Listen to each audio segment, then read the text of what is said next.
The Hyderabad Disasters Response and Assist Protection Agency Commissioner A.V. Ranganath inspected the area of Huda Enclave Colony and Gurubrahma Nagar Basti of Hyderabad on Tuesday, January 7th. During the inspection, the Hydra chief found potentially illegal constructions, including a compound wall built near the Nandagiri layout to secure a park near a slum area consisting of structures mostly built with thin sheets. The wall is suspected to have breaches the encroachment laws as per the complaint received by the Hydra. He said the Hydra would secure the compound and use DGPS for the surveys. A.V. Ranganath said that once the surveys are done, Hydra would involve both GHMC and HMDA and the collector to work out a plan to rehabilitate the Basti residents. ఎక్కడ measurement చేసినా ఓపెన్గానే ఉంది. రెండోది ఏంది CSR కింద వాళ్ళు మేము కడతామని చెప్పారు, అది రీసెంట్లీ ఇచ్చారు. ఇన్ఛార్జ్ డీసీ ఎవరైతే ఉండనో అతను మా నాలెడ్జ్ లేదు, ఎవరు నాలెడ్జ్ లేదు, లోకల్ ఎమ్మెల్యేని కూడా కాన్ఫిడెన్స్లో తీసుకోవాలి, ఆయన అభిప్రాయాలు కూడా తీసుకోకుండా సిఎస్ఆర్ కింద ఇచ్చారు. సిఎస్ఆర్ కింద ఎవరు ఇస్తారు? ఏదైనా మల్టీనేషనల్ కంపెనీ ఏదైనా కంపెనీ ఉంటే వాళ్ళు ఏదైతే ట్యాక్స్ రూపంలో కట్టేటువంటో దాని ద్వారా సిఎస్ఆర్ ఫండ్ని యూజ్ చేస్తారు, అది పద్ధతి. కానీ వీళ్ళే ఒక సొసైటీ ఫామ్ చేసుకొని సిఎస్ఆర్ ఫండ్ అంటారు. వాళ్ళ సోర్స్ ఆఫ్ ఇన్కమ్ ఏందో మాకు తెలియాలి కదా. ఇంకోటి ఏంది, పార్కు నామ్స్ ఉన్నాయి కొన్ని, ఆ నామ్స్ ప్రకారంగానే పార్క్ కట్టాలి. అలా కాకుండా ఇలా 10 ఫీట్లు 12 ఫీట్లు గోడ కట్టేది అధికారం ఎవరికి లేదు, జిహెచ్ఎంసీకి లేదు, నాకు లేదు, ఎవరికి లేదు. కాబట్టి అప్పుడు మేము ఆపడం జరిగింది, ఎందుకంటే అలా ప్రైవసీ దెబ్బతింటుందని చెప్పాము. ఎంతైతే వీళ్ళకి ల్యాండ్ కేటాయించారో అంతవరకే వీళ్ళు ఉన్నారు.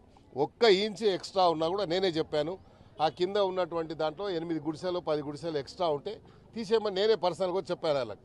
రేపు డిపార్ట్మెంట్ వచ్చి కూలగొడితే నేను బాధ్యత కాదని చెప్పాను.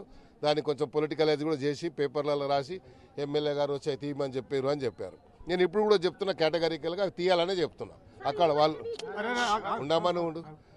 ఇప్పుడు మళ్ళీ కూడా చెప్తున్నా, అక్కడ కింద ఎవరైతే రోడ్డు ఉంది, రోడ్డు ఎన్క్రోచ్మెంట్ అనేది గవర్నమెంట్ ఒక పాలసీ కింద తీసుకుంది కాబట్టి ఆ పాలసీని హైడ్రా వాళ్ళు ఇంప్లిమెంట్ చేస్తూ ఉన్నారు. వారికి వ్యక్తిగతంగా ఏమి ఇంట్రెస్ట్ లేదు, మాకు వ్యక్తిగతంగా ఇంట్రెస్ట్ లేదు. Ultimately end of the day నువ్వు ఇంటర్వ్యూ కాదు, నువ్వు ఇంటర్వ్యూ లేక పెడతా మళ్ళీ అందరూ అడుగుతాం, అందరు చెప్తాం. ఇంకెవరు వస్తున్నారా? ఇంకెవరు లేరు కదా, రైట్. ఈరోజు ఇక్కడ గురుబ్రహ్మ నగర్ ఈ బస్తీకి నేను ఇక్కడ స్థానిక శాసనసభ్యులు గౌరవనీయులు దానం నాగేందర్ గారు, ఇంకా ఇక్కడ ఉన్నటువంటి బస్తీ వాసులు, దీంతోపాటు మా హైడ్రా బృందం అండ్ ఈ స్థానికంగా ఉన్నటువంటి ఈ మన నందగిరి లేఅవుట్ సంబంధించిన వాళ్ళు అందరం కూడా ఇక్కడ వారికి సంబంధించినటువంటి పార్కు అండ్ ఇతర ఓపెన్ స్పేసెస్ సంబంధించిన కొన్ని ఇష్యూస్ గురించి దానికి ఇక్కడ పరిశీలనకి రావడం జరిగింది. సో క్షేత్రస్థాయిలో పరిశీలించడం జరిగింది. ఈ బస్తీకి ఎప్పుడో చాలా ఏళ్ల క్రితమే దీనికి ఒక అప్రూవ్డ్ పర్మిషన్ కూడా ఉన్నది. దాదాపు ఎకరా 25 గుంటలు దీనికి అప్రూవ్డ్ పర్మిషన్ కూడా ఉంది. 2011 ఆ టైంలో దీనికి పర్మిషన్ ఇచ్చినట్టుగా కూడా డాక్యుమెంట్స్ కూడా ఉన్నాయి. సో అట్లనే ఇక్కడ స్థానికంగా ఉన్నటువంటి నందగిరి లేఅవుట్ సంబంధించిన వారు పార్క్ని సెక్యూర్ చేసుకోవాలని వాళ్ళ కంటెన్షన్ ఉన్నది.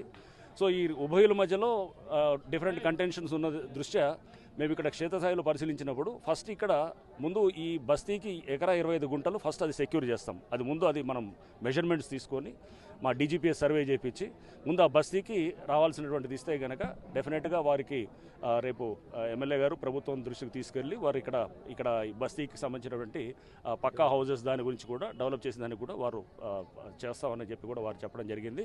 సో